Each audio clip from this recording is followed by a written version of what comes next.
Alright ladies, what do you do when a man ignores you? Do you text him first? Do you demand answers? Or do you sit in silence waiting for him to come around? Well, here's what I want you to think about. The way that you respond when a man pulls away will either humble his ego or feed it even more. But before we talk about what to do, you need to get clear on why is he pulling away. Because sometimes it's not just him being distant for no reason. It could be something in your energy, in your behavior that is quietly pushing him back. And I know most of you already understand to not chase, to not act desperate, to not come off as needy, but what many of you get wrong is that you think that it's usually one big mistake that you make, when in reality it's usually the little things in the dynamic between you two. Dozens of tiny signals that you don't even notice, but they slowly make a man question your value. So the real question is, how do you act when he ignores you so that his ego questions his own choices and not your worth? If you're new to the channel, my name is Ismael Gomez, and today I'm going to break down exactly what to do when a man starts sending mixed signals so you keep your dignity and your self-respect. And for those of you that have been watching videos for a long time and today you're ready to take action, check the pinned comment below if you want to start attracting lasting commitment with a man. Alright, so let's begin. Number 1. Stop forcing clarity. When you demand answers from a man who's already pulling away, you put yourself in the weakest position possible. I mean, think about it, okay? The moment that you chase after why he's ignoring you, you're giving him the power to define the relationship. And in most cases, I promise you, his words are not going to bring you clarity. They're going to bring you more confusion, because most men don't actually tell you what they're feeling in these moments, okay? Some are going to lie just to keep you around as an option. They don't want to fully let you go, but they don't want to fully commit either. And other men, especially the nice guys, they're going to soften the truth because they don't want to hurt your feelings. They're going to twist it into something gentle, like, I'm not ready for a relationship right now. You're such a wonderful woman, but I love you so much, but... And this is where my core philosophy in life comes in, okay? The one that I teach my clients, the one that has changed my relationships in love, business, and friendships. If it's not a hell yes, then it's a no, okay? Avoid all maybes in your life, because maybe keeps you waiting, keeps you overthinking, stuck, and confused. So what you need to understand is that real clarity comes from your ability to discern the truth, not from what he says. And listen, maybe you're dealing with a man or you have dealt with someone who was genuinely confused, okay? I've been there myself in the past, questioning my feelings about a woman, but my suggestion is to never focus on helping him find the answers. You focus on the clarity that you want in your own life and let him either show it to you or figure it out on his own. Number 2, your ego is also fragile. So many times when a man ignores you, your first thought is about his ego, right? He's playing games, he wants control, he's trying to test me. But let's flip it for a moment. And what about your ego? Because often, let me tell you that the real pain is not that he pulled away, it's what your ego makes it mean. You start thinking, I want him to notice me. I want him to see that I'm the best choice. And that is not always about love, it's about validation. Many times clients come to me telling me that they're heartbroken, that they can't move on from someone, that they love this man so much, okay? And I always use this analogy that if tomorrow another man came into your life, okay, more attractive, more consistent, wealthier, taller, everything that you ever wanted and more, suddenly you wouldn't care much about the other guy who ignored you. And why, you may ask? Because your ego just got validation somewhere else. Because what you're thinking at that moment is like, okay, this man doesn't see my worth, but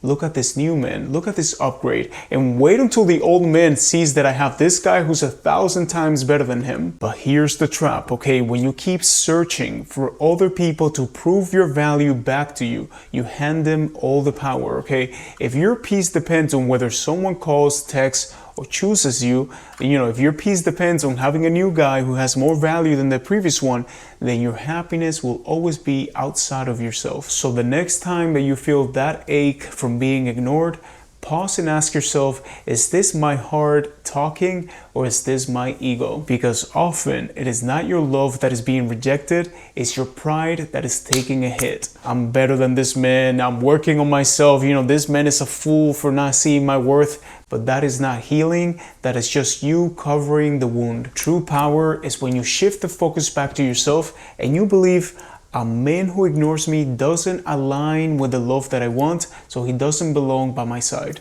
Number 3, the best kind of revenge. Ladies, the best revenge against a man isn't about making him suffer, seeking his downfall, or trying to cause him emotional distress. The best revenge is silence, is indifference, is moving on and letting go. Now I want you to picture this. Imagine that you've built a beautiful house with this man. You put your heart and soul into it, but one day he kicks you out.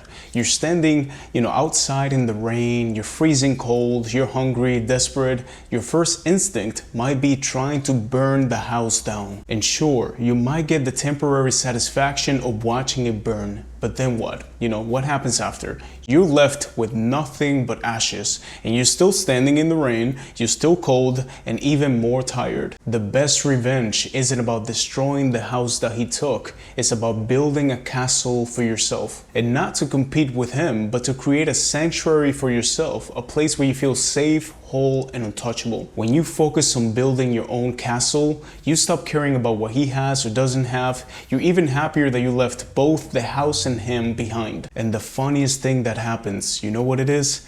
99% of the time, once you've built that life for yourself, they usually come back. They try to sneak into your castle, but you watch him from high up in your tower and you say, "Sir, please get out of my land."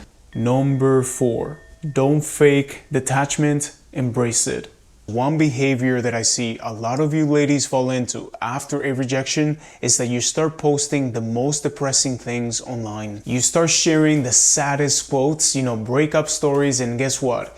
Everyone, including him, is watching. Now, maybe you don't post a sad quote. Maybe you go to my Instagram and you grab a positive, empowering one instead. But here's the thing. If that quote even mentions men or relationships, he still knows that your energy is fixated on him. And also, if you're talking to people who know him, constantly bringing him up in the conversation, that energy finds its way back to him. And I always mention this, and I don't even know what it is and how to explain it, but I can't even tell you the amount of times in my life where a woman walked away from me, okay? And the moment that I was completely detached, out with my friends, having fun, I completely forgot about her. My phone started ringing again. Exes coming back, crying, trying to reconnect, and I'll be standing there looking at the phone like, what the hell is happening, right? But here's the catch. You can't fake it, okay?